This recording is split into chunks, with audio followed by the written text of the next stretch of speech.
안녕하세요, 델림입니다. 여러분, 신용등급에 대한 고민 많으시죠?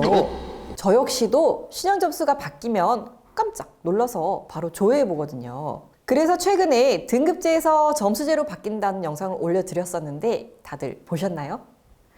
등급에서 점수제로 바뀌면 좀 더 섬세한 관리가 필요합니다. 그렇다면 여러분들은 신용점수를 잘 관리하고 계신가요? 신용점수 관리 어렵죠.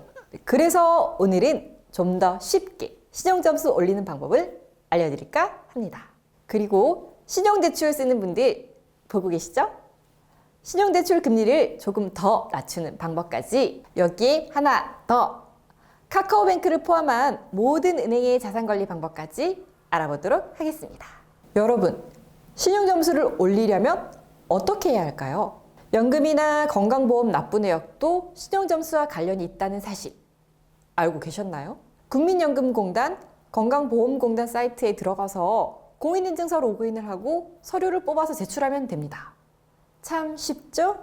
라고 말하고 싶은데 이게 참 번거롭고 일이 많죠. 그래서 조금 더 쉽고 간편한 방법은 없을까라고 생각을 하셨다면 물론 있죠. 쉽고 간편하게 해결하는 방법이 있습니다. 바로 알다 앱을 사용하면 가능합니다. 사용자의 비금융 정보를 간편하게 모아 신용평가사에 전달해서 짧게는 하루만 해도 신용점수를 올릴 수 있는 서비스를 제공합니다.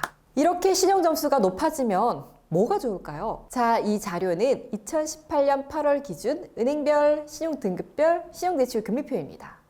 보시면 등급별로 금리가 다르게 적용되는 걸 볼 수 있는데요. 신용점수가 높으면 대출 받을 때 한도는 더 많이, 금리는 더 낮게 대출을 받을 수 있습니다. 최고 등급인 1등급과 최저 등급인 10등급 사이의 대출 금리 차이는 최대 연 9% 가까이 차이가 나는 것도 있습니다. 대출 4천만 원을 받았다고 가정을 했을 때 최저금리와 최고금리의 이자 금액 차이는 연간 300만 원, 월 25만 원가량 차이가 납니다. 왜 신용등급 관리가 중요한지 아시겠죠? 많은 분들이 이 상품을 거래할 때 신용등급 때문에 고민을 하는 댓글도 많이 달아주시는데요. 바로 이 상품은 신용카드입니다. 신용등급은 신용카드 발급에도 중요한 기준이 됩니다. 특히 사회초년생의 경우 금융거래 이력이 없어서 등급이 낮은 경우도 있는데 신용등급이 올라가면 신용카드 발급도 가능하니까 미리미리 관리하는 게 좋겠죠? 대출을 이미 쓰고 있는 분들도 주목해주세요. 대출을 쓰고 있다면 신용점수가 상승을 했다면 금리 인하 요구권을 신청할 수가 있습니다. 금리 인하가 가능한 경우 0.5%에서 1%가량 금리를 줄일 수가 있습니다. 만약 4천만 원 대출에서 금리 1%가 줄어든다면 연간 40만 원, 월 3만 3천 원 정도 줄어들겠죠. 금리 인하 요구권이라는 걸 한 번쯤 들어봤거나 신청하려 해도 안 되는 거 아니야? 라고 생각하시는 분들 계시죠? 이렇게 미리 확인할 방법이 있으면 조회해보고 싶은데 참 답답하더라고요.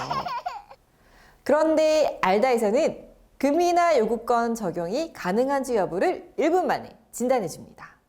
단, 진단이지 신청이 아니라는 점 참고 바랍니다. 만약 신청 가능하다는 예상 결과가 나왔다면 거래은행에 금리 인하 요구권을 신청하시면 됩니다. 신용등급 상승, 금리 인하 요구권 진단 서비스, 혁신적인 서비스라서 너무 편리하다는 생각이 들었지만 제가 알다를 소개하게 된 결정적인 계기는 카카오뱅크도 연동이 되는 자산관리 어플이라는 점입니다.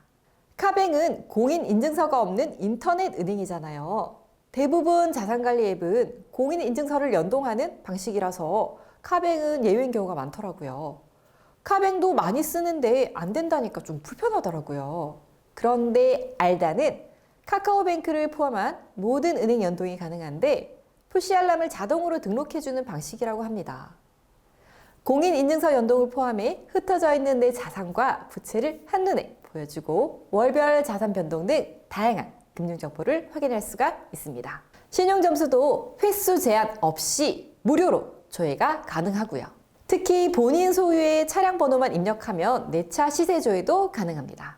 자산, 소비관리, 신용도 올리기, 금리 인하 요구권 진단 서비스를 몰랐다면 지금부터 잘 알면 되겠죠?